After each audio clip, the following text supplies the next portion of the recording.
It's March 17th, 1886. Captain Frank Knowles has just landed in New York on the brigantine Ned White. He, his wife Amber, and his crew had just survived a harrowing and exhausting experience. Captain Knowles was the captain of the vessel Norway, although he had just arrived from Brazil without his ship. He has quite a story to report. We set sail aboard the American bark Norway from Sydney bound for Marseille. All went well until January 26th, when the steward reported a smell of burning in the cabin. The mate and I immediately went to investigate and found smoke escaping from below decks. The alarm was sounded, all hands were summoned, and we discovered that an intense fire was burning in the cargo hold.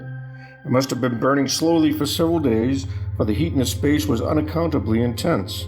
At any rate, we saw at once that the fire had made too much headway to be put out, and the 2 lifeboats were lowered to be in readiness under the stern. After my wife and some of the men had already disembarked, the second mate and I cut a hole in the main deck on the starboard side of the mainmast, and a sharp tongue of flame burst out upon us. Everything below seemed to be glowing white hot. In seemingly moments, there was such a thick black smoke encircling the vessel that it was almost impossible to breathe. Before leaving, we hastily took the American ensign down, hauled up our signals of distress, and flew the letters BJL, signifying fire in the cargo, though the smoke and ensuing flames probably did a better job of signaling for help from afar than our flags ever could. We barely had time to put the ship before the wind and snatch whatever necessaries we could find, and hurried to get to the remaining lifeboat. Despite the terror of flames engulfing a ship at sea, everybody remained calm, well, as calm as could be expected when you watched your primary transport burning out of control hundreds of miles from the nearest land. We probably could have remained on board longer had it not been for the smoke and fear of an explosion. As it was, we left the ship an hour after the fire had been discovered and kept the boats near the flames in hopes of attracting a passing vessel that could come to our aid. It seemed we were hardly in the boats when the Glasgow bark Dunkeld, bound from Newcastle, Australia to London, noticed our signals and the smoke from the burning wreck and bore down upon us. After unloading our crew, passengers, and possessions, I returned with a mate to our ship, hoping for one last time to salvage anything else, but by then the flames were raging and we could not remain on board. With heavy hearts, we sadly returned to the Dunkeld and watched the Norway burn. At midnight, I stood on our rescue ship's deck and watched the red spot still shining on the water as the last of the hull slipped beneath the waves. The Dunkeld took us within 55 miles of the Brazilian coast, where we took to our boats once again, and after a pull of 24 hours, arrived at Pernambuco with everybody safe but one ship poorer. Just 22 days before arriving in New York, his wife Amber gave birth to their daughter, Louisa. The young couple and their newborn daughter are looking for some rest after such a journey, although this would just be one of many adventures. Captain Frank Knowles, A Sailor's Tale, today on Shipwrecks and Sea Dogs.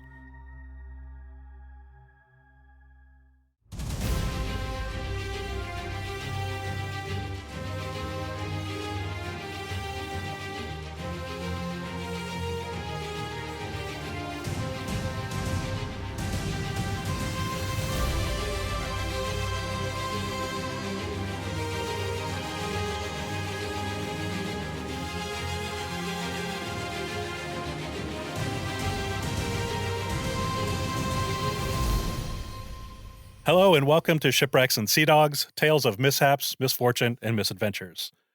Maritime history is filled with famous, heroic adventures and the feats of captains and navigators: Ferdinand Magellan, Ponce de Leon, Admiral Lord Horatio Nelson, Captain James Cook, Ernest Shackleton, Roald Amundsen, and even pirates like Black Sam Bellamy dot our history books with their accomplishments. But the common sailor vastly outnumbers these well-known captains, and their experiences and adventures provide the lore and legends for families all over the world. Today, we're going to delve into one of these, quote, common sailors, and how his legend has been passed down through the ages to his ancestors today. Samuel Francis Knowles, or Captain Frank as we will get to know him, is the great-great-grandfather of Amy Giannotti, who is my guest today. Amy, thank you so much for joining me. Thank you so much for having me. It's such a pleasure.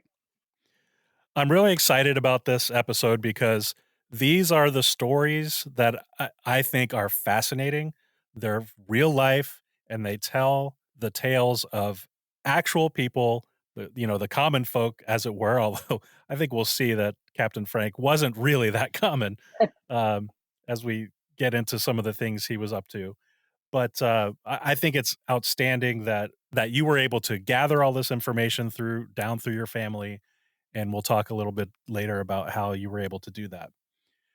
So, we're going to discuss many of Captain Frank's adventures and shenanigans, and I can't wait to do that. But first, let's begin with a little background about you and your relationship to Captain Frank. Okay, yeah, my relationship to Captain Frank, he is my great grandfather on my mother's side. So he is my mother's father's grandfather, and worked in mostly out of Cape Cod and the New England coast, Massachusetts area, in the mid to late 1800s. And how did you get familiar with the story? Was it from a young age, or was it not until your adult years? How did the story get passed down to you? My family has fortunately shared the stories of his life with us from, oh gosh, I think the first thing I remember was probably about age 4 or 5. My grandparents had a huge painting, maybe 3 feet by 4 feet, of one of his sailing ships hanging in their living room. So it was, a focal point for us when we had family gatherings there.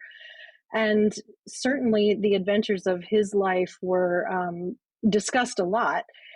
My great grandmother, who was his daughter, she sailed with him for all of her Wow. toddler and young childhood years. I think up till about the age of 4 or 5, something like that. And she had a very vivid memory and lots of stories to tell. I did have the privilege of meeting her before she passed away, so I remember sitting in her lap and I remember talking with her, and that was such a gift.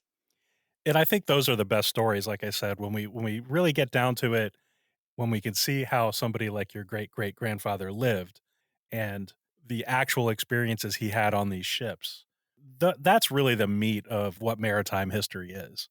Oh, for sure. And as I aged, that's when, my mom began to tell me, I think probably middle school years, hey, not only, have you heard the stories about Grandpa Knowles, but we have all of this documentation. We have his ship logs. We have some sort of, artifacts from his ship. We have interviews that were conducted. My great grandmother would go to elementary schools in the Boston area and tell the story of her life at sea. And so, everyone that was older than I was in my family certainly had a lot of firsthand accounts, in addition to the written word, which was super special. I always say that, if my house catches on fire or floods, that will be the first thing I grab when I run out the door. Yeah, and that's important too. These are things that you can pass on, to other members of your family down the road, and it's just great to keep these stories alive, uh, Absolutely. especially because they're true stories and a history of your own family. Yes. I wish I had some of these stories about my family. Unfortunately, I don't. Aw. Not very many anyway. Yeah. Um, about Captain Frank, did your great-great-grandfather develop a love for the sea at an early age? What was life like for him during his early years? Yeah, so he was born in 1855 in Orleans, Massachusetts, which is out on the eastern far end of the Cape. And he lived there until he was 5 years old. And as a young child, he spent a lot of time, watching ships unload, playing in the salt marsh, and even watching small boats come and go. But at age 5, his father passed away, and then at that point his mother moved him to the Boston area, and she ran a boarding house for sailors. So they lived in downtown Boston, and that's where Captain Frank's formative years, I guess you could say, occurred. So from age 5 to 11, he did things like, oh, he spent the winters ice fishing in and around Long Wharf. He enjoyed watching them unload the big ships in that part of town. at the docks. The kids at that time were loyal to their local fire station, which was really cool. So Ward 11 was the fire station that serviced his community, and that's where all of the kids used to hang out. They'd play baseball and football right close to the fire station, but fire was not his passion. And he had a very ornery streak, from what I understand. So ornery that his mother eventually sent him to live with her brother down in a town called Manamet, which is on the Cape, kind of near Plymouth. And so when he was 11, he was sent there to straighten up and work on the family farm. And so he didn't last long there. At age 15. In the middle of the night, he vanished. And he crawled out of his window and left for Boston with only 35 cents in his pocket. So he ran away from home in the middle of the night. And as a parent, I can't imagine waking up in the morning and not knowing where my 15-year-old son has gone. No note, nothing. And at that point, he went down to the docks and he was talking with some sailors and followed them aboard their ship and as a stowaway. So I think he had a fascination for the sea and a love for the sea, certainly, and definitely a spirit of adventure from an early age. I'm trying to think of what it would be like as a young boy living with and among sailors at a boarding house. That must have been pretty saucy, you know? I would bet. So probably his orneriness didn't just come naturally, but yeah, it had to be an entertaining existence for sure.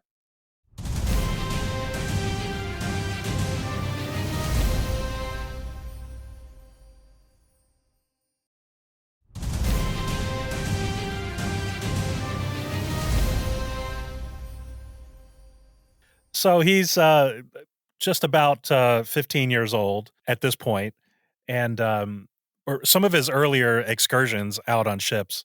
What was he doing at that young of an age? Yeah, so the first job he had, well, and when he was a stowaway, thankfully the captain let him stay aboard until they came back to Boston, because that wasn't always the way. If you were caught as a stowaway, you could be pretty much charged criminally, thrown overboard, left in a port where you were taking cargo. So thankfully, he begged the captain, and the captain went ahead and fed him meals, but didn't pay him.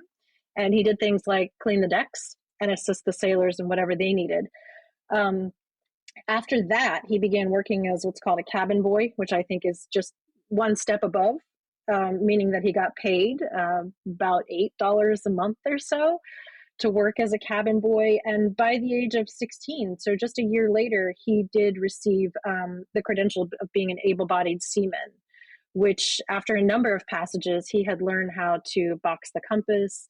He had learned the technique of splicing, and you had to be able to take care of all of the knots and the sails day or night. So you had to learn those or know those rather, in daylight and in darkness. And once you accomplished that, then you were given the title of an able-bodied seaman, which meant you were definitely a very resourceful and useful part of the crew. So he learned quickly. That's the point in time where he was really starting to hone his skills and learning to be a sailor from all these other people he was around, even though he was still very young. But he was actually earning a wage. That must have been really exciting for him, given that he ran away. His mother didn't even know where he was, you know. But he has a few dollars in his pocket as a teenager. Yes, and when he finally came back, he did ask his captain at the time for leave so that he could travel back to his mother's house and let her know, hey, I'm okay. And ironically, she said she knew what he had done. So I think his love of the sea and adventure must have been pretty evident in that, as a parent, she didn't seem to be at her wit's end when he came back weeks later. And once he was promoted, and again, he's still only about 15, 16 years old.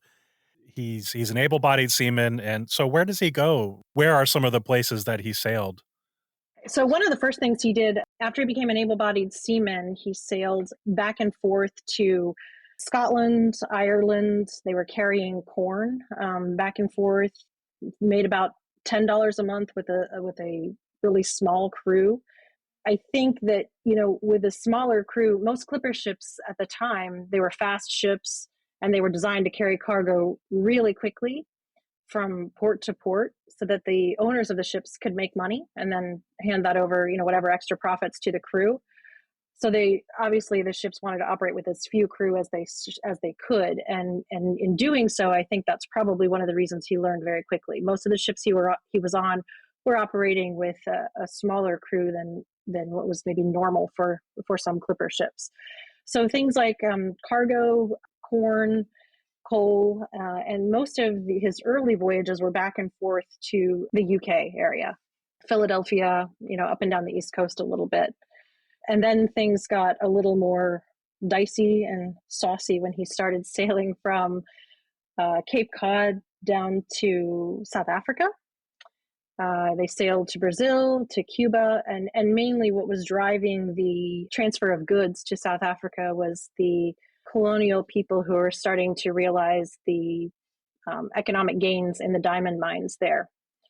So people were colonizing South Africa, and these people from Europe wanted to have things like grand pianos and furniture that they were used to. And so a lot of his job was transporting those goods to South Africa and in some cases Indonesia, New Zealand. He went a lot of places. Yeah, that's what when I was looking through your commentary on Captain Frank, I was really struck by the places he had already gone at such a young age and so the experience he was already getting, including, around the Cape of Good Hope as, very Mm-hmm. dangerous. And, he really did learn his trade very young. Yes, he did. And I think we're going to get into some things later that we'll see actually how much respect he actually garnered for himself. Another thing that I thought was interesting was some of the things that he encountered on board the ships. Maybe he was surprised at least at first. We have all heard stories about how uncomfortable life on ships could be back then.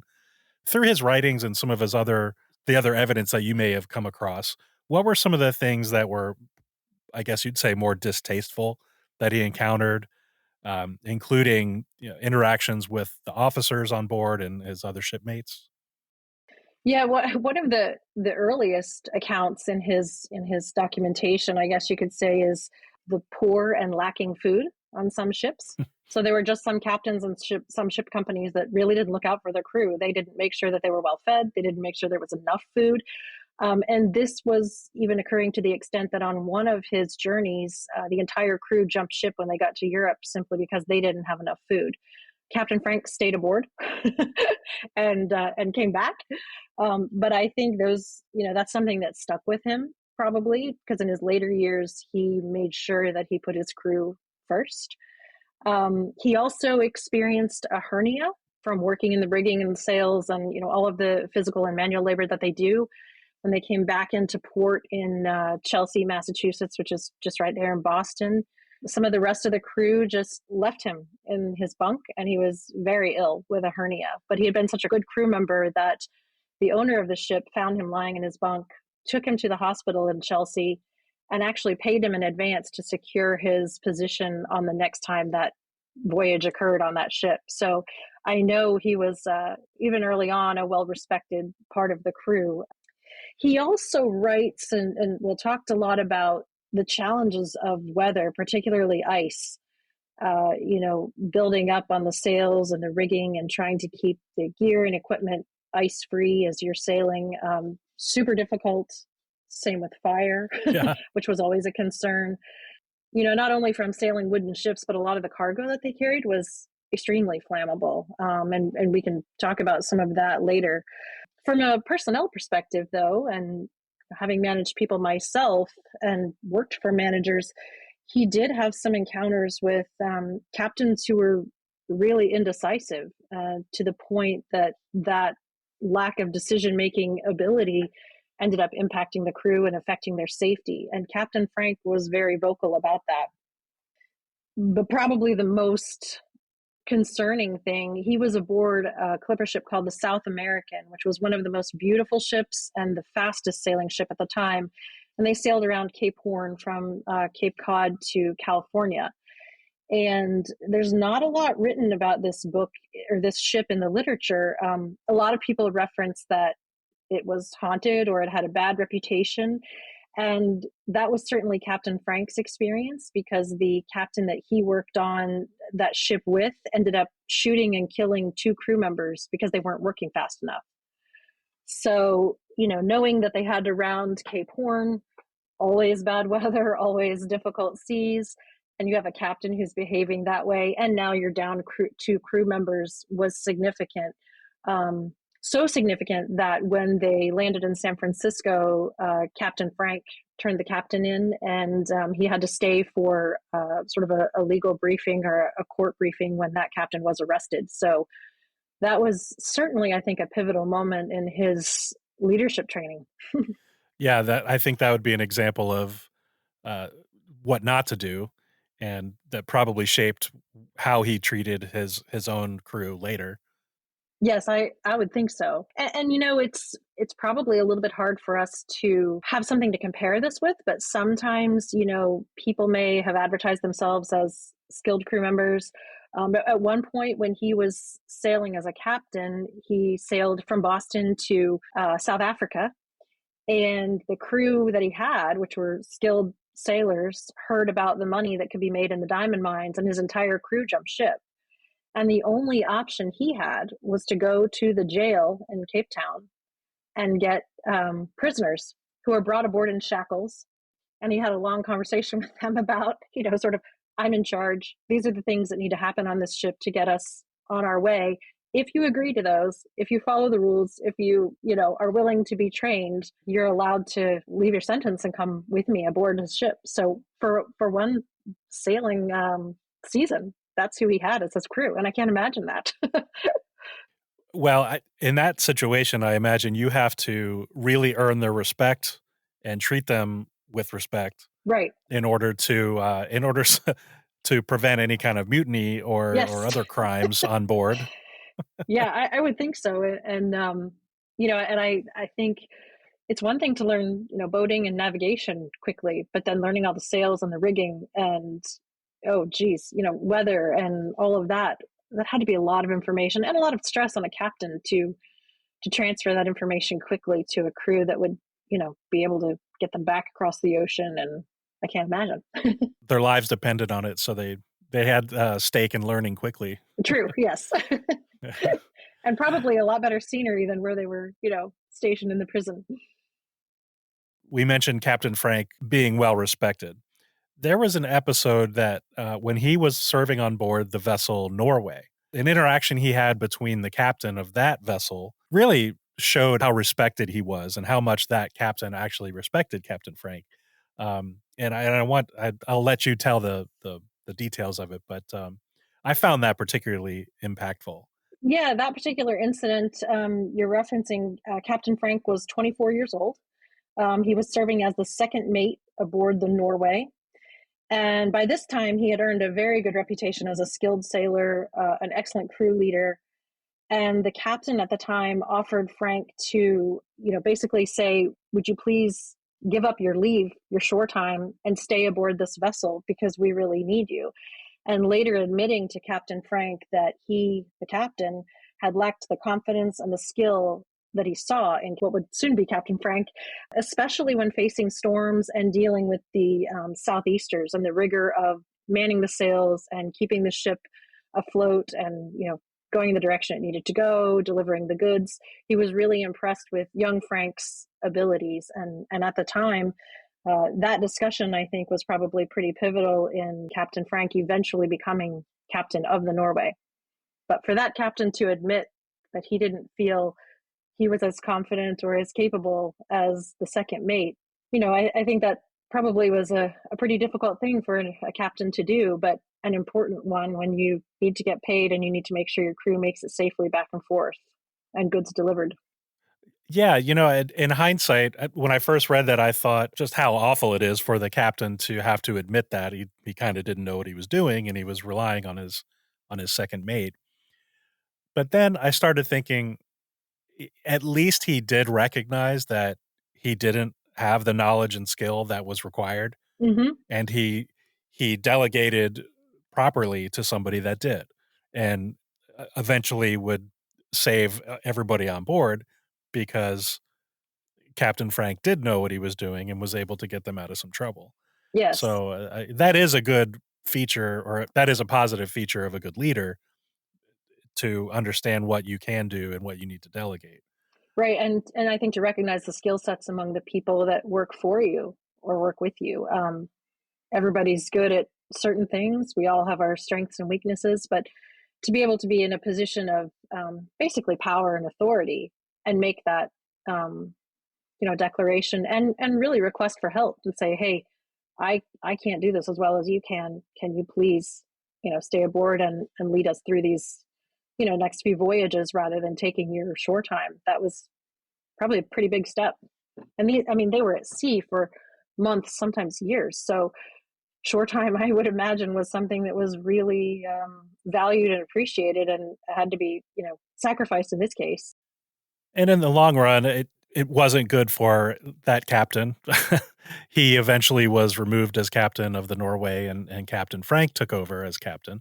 Hmm. And so while he was captain of the Norway, what did he encounter during that time? Oh gosh, he sailed aboard the Norway for years. One of the stories that's really memorable to me is they were sailing again from Boston down around the tip of Africa, but somewhere near the Azores, the mast broke off the ship in storms, and that's a significant situation to be in. So this meant that Captain Frank then had to decide, do I try to re-rig the ship, just jerry rig it and get to where we need to go to deliver the goods and get paid? Or do we turn around and go home? Either way, the owner of the ship is probably going to be upset, right? The ship is damaged, or you show back up in port where you left from without any profit or income. And so he made the decision to re-rig the ship and continue on his journey. And that's a very compelling story in and of itself, because I think it speaks to not only the skill set that these sailors had, but also their business acumen and how, they were in charge as captains of doing things like, finding the cargo to transport in whatever port they were in, loading it onto the ship safely, getting it to the next destination. They had to know where to go to sell it because not everything was profitable in every port. They had to locate a buyer once they arrived in port. They had to know the value of the goods. They had to know how to keep the crew healthy and safe. And they sort of served, I think, as a businessman, as a doctor at times, certainly as a referee, keeping the crew functional, respectful, happy, and getting along. Yeah, yeah. And then also a clergyman. When people died at sea, the procedure was to conduct a funeral, and that was done by the captain, and then often the body was buried at sea. So, lots of roles to play for a leader in that position that exceed just the transfer of goods back and forth. So yeah, I can't imagine all of that responsibility being shouldered by, a 24-year-old. Yeah, and when a ship gets demasted like that, that's significant, like you said.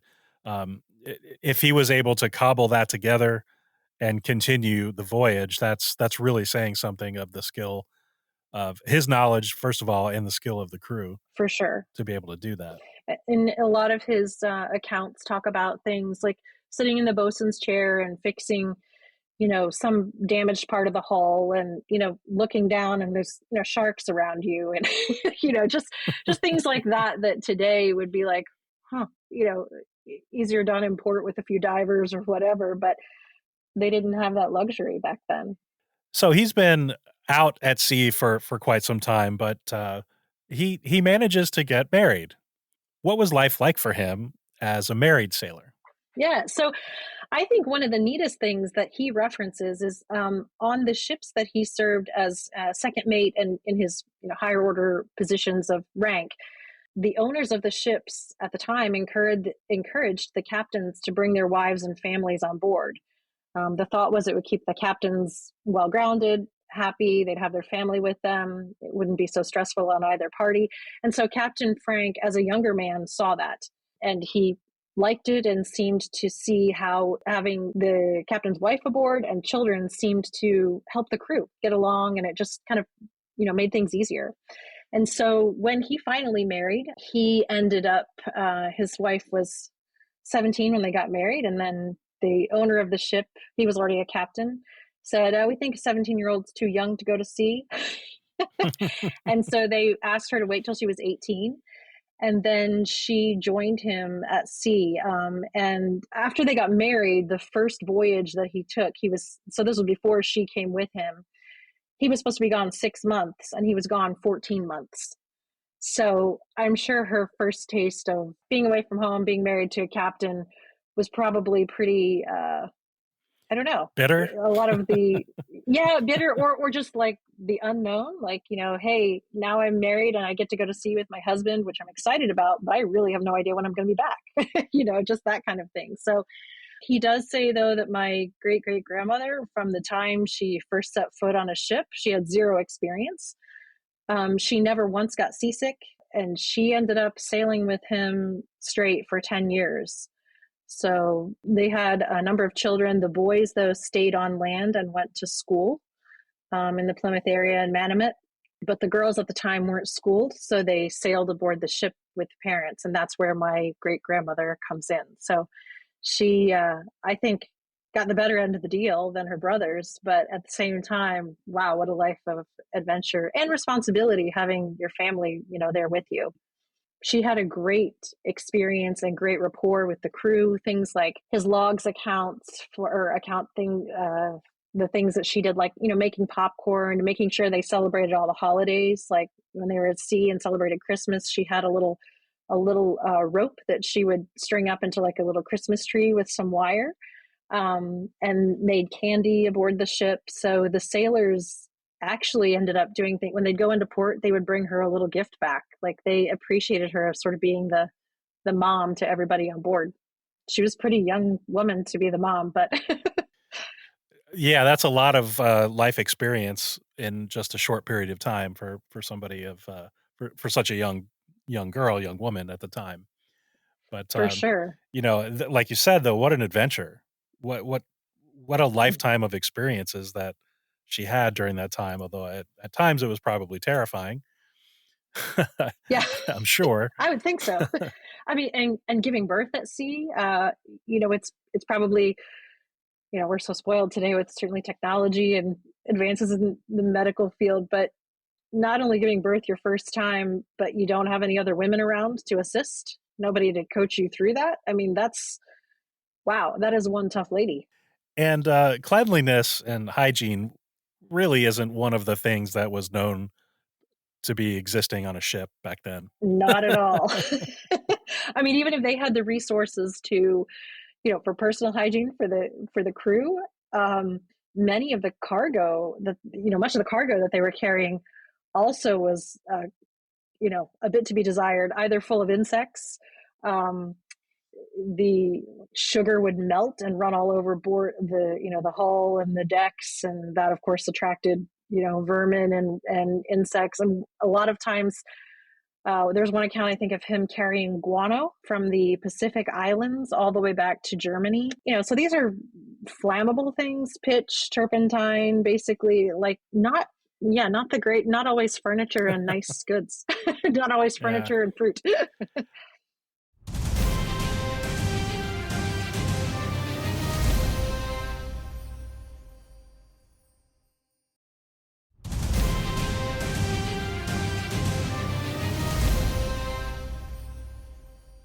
So on the Norway, that ship suffered significant damage, obviously, but which sometimes can be the end of a captain's career, depending on the circumstances. But that was not the case for Captain Frank.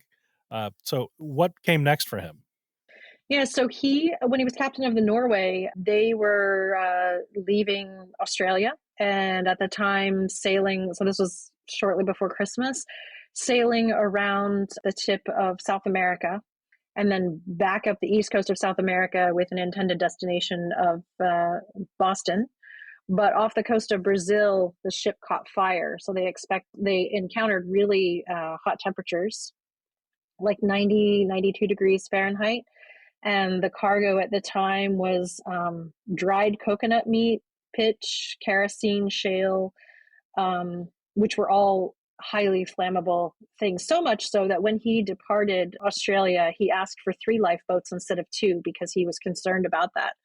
So yeah, he has his wife aboard, he has the crew, and the ship catches fire offshore. So we have is actual logs from that ship, written by the first mate, handwritten. And I guess, part of me is thinking, I can't imagine getting everyone into a lifeboat, the ship's on fire, you're going to lose the cargo. Will I get paid? And then also, I have to collect all of these documents, keep them dry, and somehow get us to shore. So, they're way offshore. They didn't have dry bags. They didn't have a Pelican case. Like, how did they do this? It blows my mind that they were able to do all of that, and these documents still exist today. Like, that's just amazing.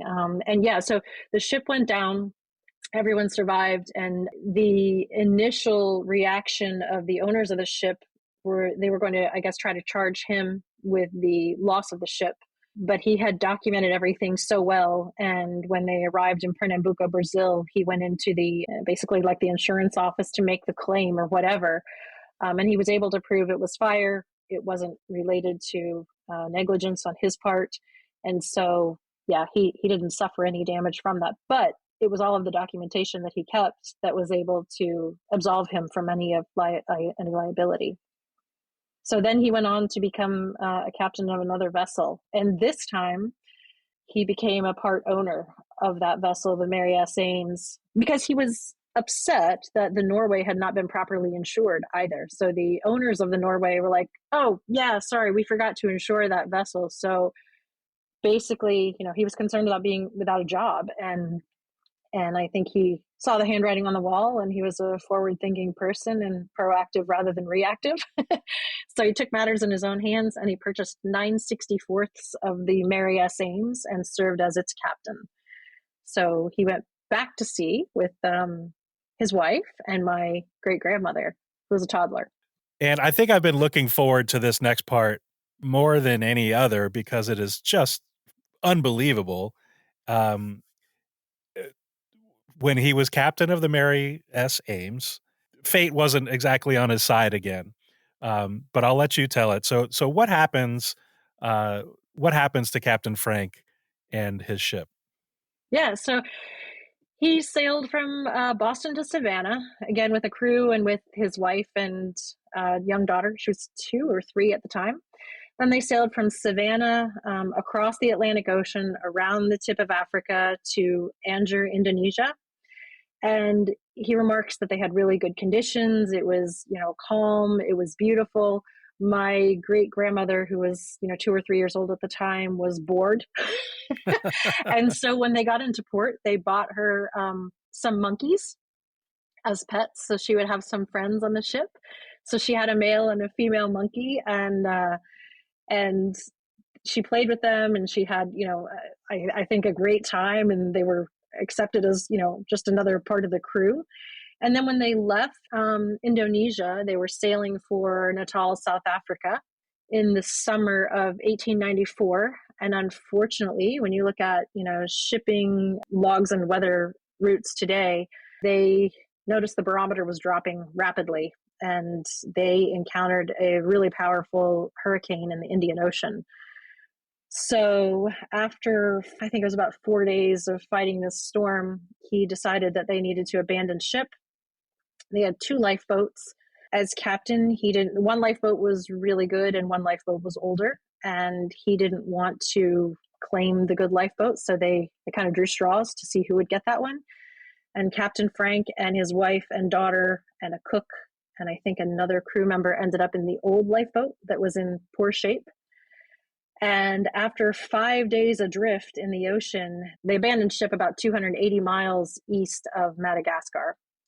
So after 5 days adrift, they end up on the shores of Madagascar, battered, hungry, thirsty. My great-great-grandmother was pregnant, and they have a 3-year-old in tow. And the first person they encounter is, first people they encounter are members of the Betsimisarakas tribe, which were known indigenous peoples, but known for cannibalism and witchcraft. Oh my goodness. So they put them The tribe puts them in a hut. My great Captain Frank still has his revolver with him and didn't sleep that night, wondering, what am I going to do? Are they going to eat us? So they of course, they can't understand the language. They hear them chanting outside. Tensions had to be high, but they did get some water from them and some food. And the next morning, they sort of open the door of the hut, the tribe does, and there standing in the doorway is a white gentleman who speaks French, and he also speaks English. And so after a huge sigh of relief, they realize that this man's name is Monsieur Lepervanche, and he is a French missionary who had just sort of exposed the islanders to Christianity. And my family found out just several weeks prior, this tribe had killed and eaten a person who was trying to come to the island and convert them, who was, not an indigenous native Oh my tribe member. goodness. So at that point, Monsieur Lepervanche said, I have a house about 18 miles up this river. I'm happy to take you there. And he negotiated, I don't want to say their release, but he negotiated with the native peoples to, hey, please let them come with me. My great-grandmother at the time was blonde-haired and blue-eyed, and this tribe had just been exposed to Christianity. So, within 2 weeks of their arrival, and when they saw her, they assumed this was an angel that they had been taught about. And so they built her one of those, a little stretcher that they carried on the shoulders, and they put her on that. So they're very fortunate that they didn't get killed, they didn't get eaten, they didn't even get harmed. And then Monsieur Lepervanche kept them at his residence for a number of days until he could get them to sort of the capital city, and they could begin to start to make their way back to the United States. But they were writing letters to family back home once they got into the city of, I believe it's pronounced Tomtav, on the northeastern coast of Madagascar. And some of these, letters were making it to the Boston Globe and the newspaper when family back in the United States had realized the account of what had happened at sea, and they lost the ship. And so far, we think they're still alive, and, yada, yada, yada. And then when they got to Tomtav, they were trying to catch a ride on a passing ship, but that wasn't really a port. There was no place for vessels to come in. So every day for like 8 weeks, they rowed out into the channel and, basically flagged down ships going by until someone took them aboard. So then they ended up on a vessel, a steamship, and went up through the Suez Canal into the Mediterranean, into the port of Marseille, and then finally to France, across the English Channel into England, and then sailed back across the United States, back across the Atlantic into the port of Boston, or port of New York, sorry. So yeah, just wild. That is just one of the most fantastical stories in maritime history that I think I've ever heard. And that's saying a lot. There's some wild stuff. Yeah, when you think about all the things that could go wrong, for instance, the tribes people carried my great-grandmother and my great-great-grandmother and my great-great-grandfather, Captain Frank. He took a canoe. So they didn't even arrive together. I can't imagine sending your family off with, you've just had this encounter, right? Everybody's starving, everyone's dehydrated. Yeah, just thankfully, all of it worked out really well. And my great-grandmother befriended some little kids during their stay there as they were trying to, seek return passage to the United States, that she kept in touch with, and later found out that one of the children that was her good friends eventually passed away, I think from malaria or some type of illness like that. But yeah, just meaningful relationships from the most extremely odd circumstances. They're just lucky to be alive. And ironically, that other lifeboat, the one that was newer, it capsized and those folks didn't make it. So that's just another kind of remarkable irony or coincidence, perhaps. Yes. Of how Captain Frank was able to, and his family were able to survive this just amazing story. Mm-hmm. Just and what the wonderful thing about, in doing all this research, it's great that we have these logs. We have lat longs of all these locations, so we knew where it happened. I have the privilege of working with Captain Eric Takajan out of the Northeast, who's a dear friend of mine. And I said to him, Captain Eric, I don't understand how, sometimes when they would leave Boston and sail to Australia, for instance, they would go around the tip of Africa. Sometimes they would go around the tip of South America. How did they make that determination about which way to sail? they weren't stopping at other ports along the way. What was the driving factor? So Eric, who is a captain today, he took the charts that they use for each section of the ocean for each month of the year, and he adapted the 2022 version for me and showed me why they would sail this direction at this time of year and why they would sail that direction that time of year, because it's roughly equidistant when you do the mileage, basically. And all of it has to do with currents that the clipper ship captains had learned from whaling vessels, and those captains who were beginning to log and note that stuff in the early to mid 1800s. They were just developing a sense of navigation, oceanography, that type of thing, weather forecasting, and figuring all of that out. So when Eric, I sent him, I think 11 voyages, maybe my favorite ones, and he put all of that together for me so I could see the exact route. And it was just really eye-opening. And also to be able to use Google Earth. Like, I have these lat long points. I know the name of the river that they were traveling 18 miles up once they landed in Madagascar. So I found this. I found the, rough location of where this plantation is that the French missionary was living. It's wild, right, to see this on aerial. And much of that area looks rather primitive today. I can't imagine, back then. Yeah, and when you were just discussing how your friend Captain Eric put together those routes based on the time of year and where they were going, that's fascinating because it's almost like a forensic historian. You don't know exactly the conditions at the time, but based on historical record and what is the usual weather patterns and current patterns at that time, you can make a pretty good estimate of where they actually sailed. Correct. And all of that data, even back then, includes, wind patterns and speed, and where in the ocean those tend to be accelerated or exacerbated, where they're weak. As a sailing ship captain, you had to know all of that. And that was certainly contingent on your ability to deliver the product, to get paid, and let alone any maintenance issues with the ship or the crew getting sick or, I think I have a tremendous amount of respect for the amount of knowledge and responsibility that he had to accumulate, not just for, sailing one or two routes, but literally all over the planet. And I think that would be hard today with GPS and all of the aids to navigation that we have, let alone, back then. Wow, just amazing. As you looked back through all of that evidence and the logs and the charts and all the other things that you may have of his writings, et cetera, what was the most challenging for you to kind of decipher? Um, this may sound silly, but one of the most challenging things, I had read a lot of the accounts growing up from the time I was a teenager. We discussed it a lot. My family were ocean nuts, and my dad is a I don't know, semi-professional genealogy researcher. So some great resources in the family, but I had a hard time sleeping, getting into the meat of this and just kind of experiencing and, logging things like how much has he paid, which direction did he sail, what kind of things he encountered. I try to go to bed at night. My mind is just going nonstop with all of the, trying to get a sense for what he was responsible for and what he encountered and how he handled all of that. Yeah, that was part of it.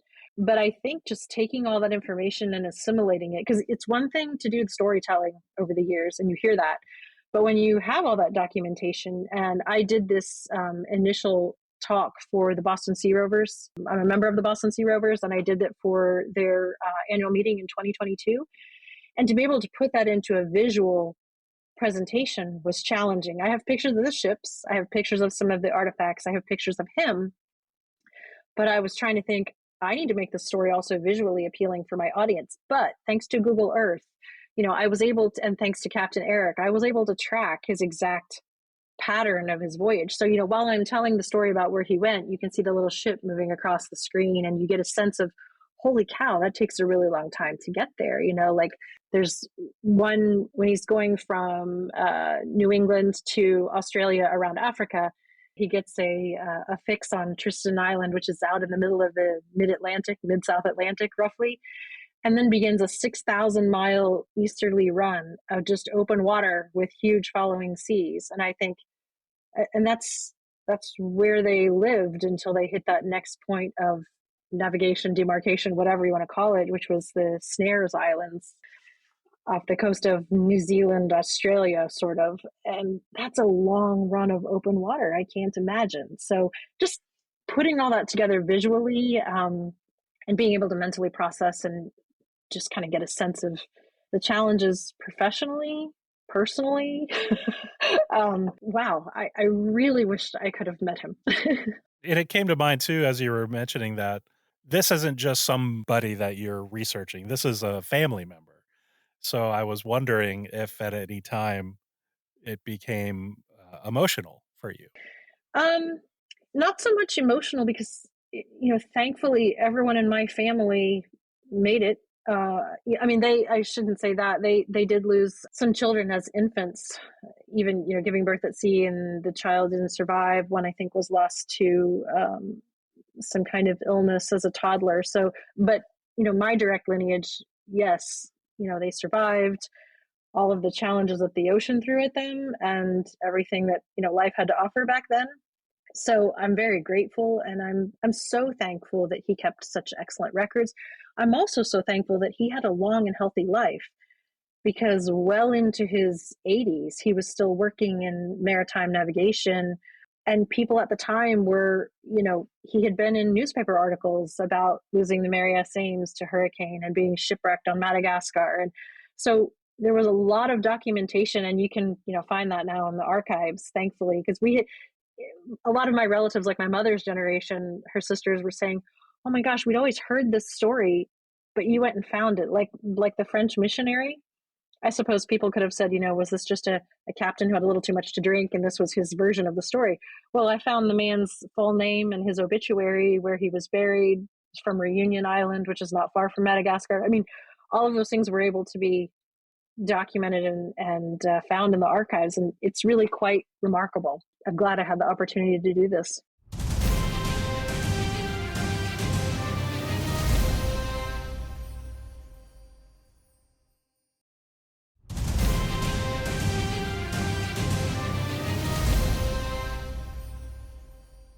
You mentioned what Captain Frank was up to, and that he lived into his 80s. What was life like for him as he was getting on in years?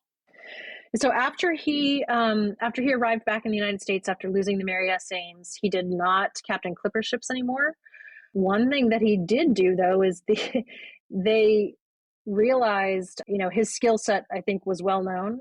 And at the time, they would take old clipper ships and remove the mast and sails from them, fill the hulls and the cargo with coal, and bring that up, like from Newport News or whatever, up to Virginia Beach area, up to New England.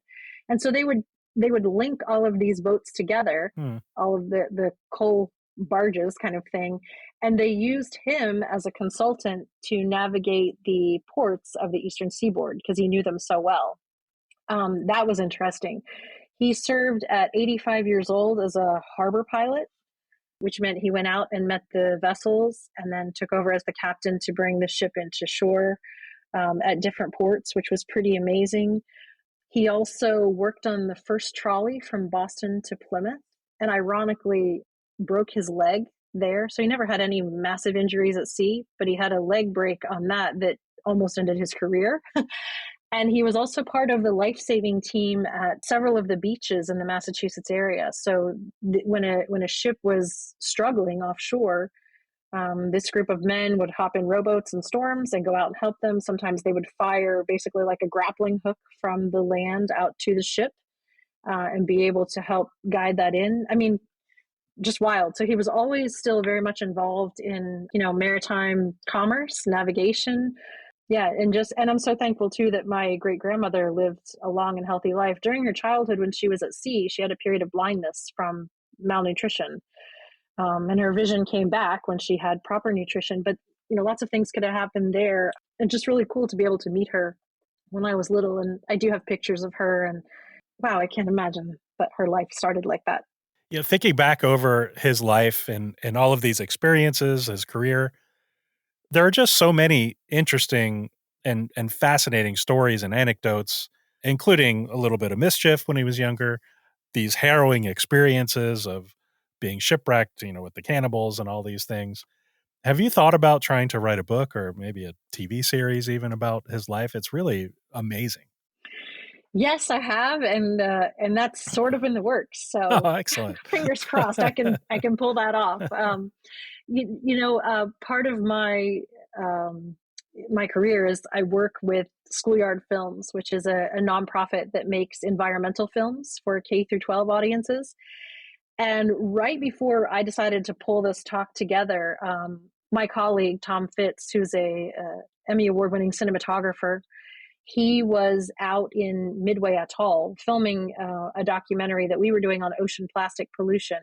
And he was just several hundred miles from one of the islands in the mid Pacific where Captain Frank was. He spent 2 months there in the summer gathering up albatross guano because they were using it as fertilizer back in Europe and that kind of thing. But Captain Frank's account of that, this is in the 1800s, and he took the owner of that island, Laysan Island was the name, he took the man who claimed to be the owner all the way from Australia out there to check on his hogs. So this man was grazing hogs on a remote Pacific island.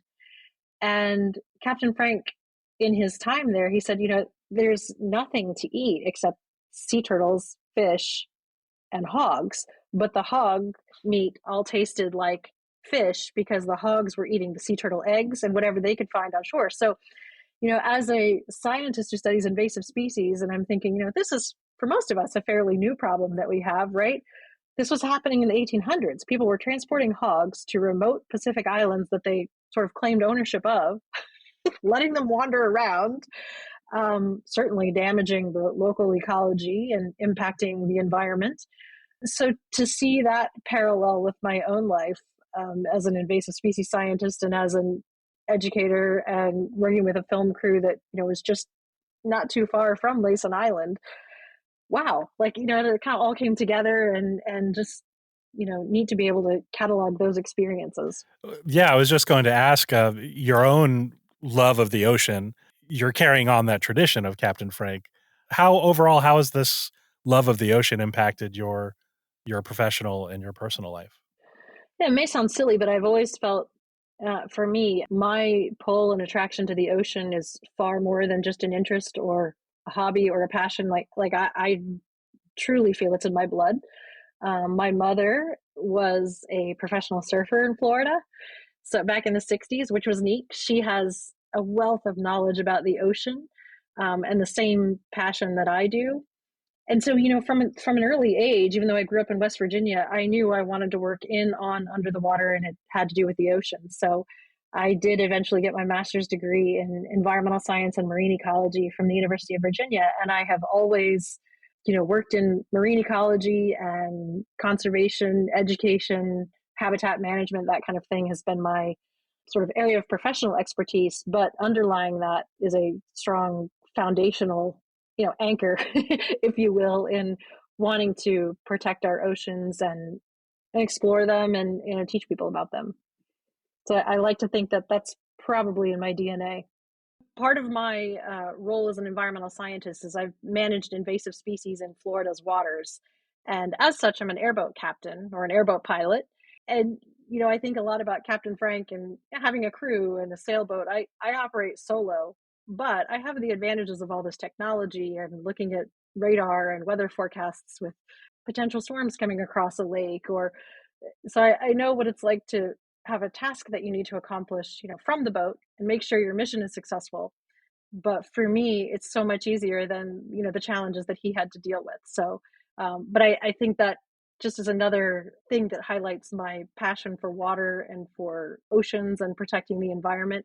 And it's been a really great way to see the backcountry of Florida. Most people come here and just hit the theme parks, but I've seen some of the most beautiful, remote, isolated areas that Florida has to offer. And wow, do I want those protected. Being a lifelong Floridian myself, you'd be shocked to know I've never been on an airboat. Well, we have to change that. We'll have I to do it. really want to. Yeah.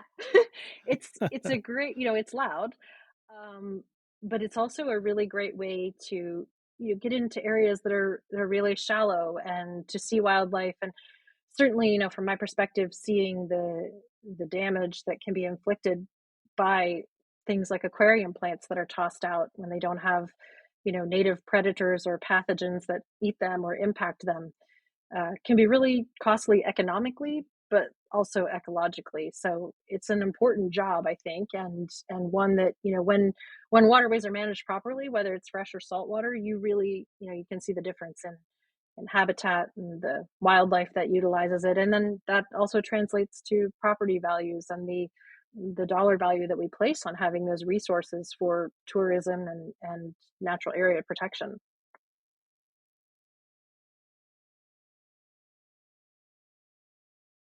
Well, I think Captain Frank would be extremely proud of the work you're doing. Well, thank you. I, I hope so. Like it would mean a lot to me, and it's really neat to be able to share all of this with my family. And like I said, in that visual, having a PowerPoint, having the ability to research and document the storytelling part, and know that wow, this wasn't just a story. This is all it's all real, and it happened, and so much of it can be back checked and fact checked, and it's great. And where can people follow you or learn more about you and your work? So I have a profile on LinkedIn, and I work as a consulting environmental scientist. My company is called Aquastem Consulting. So LinkedIn, I have a page, Amy Giannotti, which is where I share most of this information.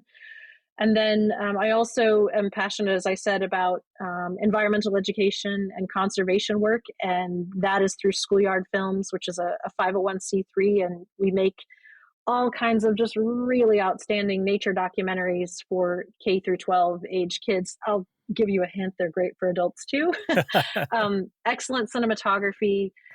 All of those come with study guides that are aligned to state and national science standards. And so yeah, you can find our pages for Schoolyard Films on LinkedIn, on X, on Facebook, and on Instagram. And then I also do keynote speaking. So I work with audiences to try to promote healthy workplace cultures. And believe it or not, several stories from Captain Frank's life and adventures are woven into my keynote speeches. So lots of lessons to be learned there in terms of leadership and ethics, motivation. And a lot of people in the business world are concerned about the bottom dollar, and I think that's what was really neat, is he was able to achieve that and manage all of these other irons in the fire too. Doing all of that and managing a crew of surly sailors and hurricanes and And a toddler with toddlers and monkeys. monkeys and Yeah. cannibals. It's really just a Yeah. fantastic story. Yeah, thank you. Well, Amy Giannotti, it has been an absolute pleasure to have you here with me to share the story of your great great grandfather, a true sea dog in every sense. So thank you so much. Thank you so much for this opportunity. I love your work and have been following your work for a while, and I'm so glad that I could contribute and be a part of it. That is going to do it for this episode about Captain Frank Knowles. Thank you to Dave Morton of the Boston Sea Rovers for voicing the part of Captain Frank. Shipwrecks and Sea Dogs is written, edited, and produced by me, Rich Napolitano. You can help support the show by making a donation at buymeacoffee.com/shipwreckspod, or by subscribing to Into History, a collection of some of the best history podcasts available. Get ad-free access, bonus content, and more to all of the podcasts on the network, including this one, at intohistory.com/shipwreckspod. Shipwrecks and Sea Dogs merchandise is available at shipwrecksandseadogs.com, where you can get yourself a cool shirt and help support the show. Original theme music is by Sean Siegfried, and you can find him at seansiegfried.com. Please join me again in 2 weeks. But until then, don't forget to wear your life jacket.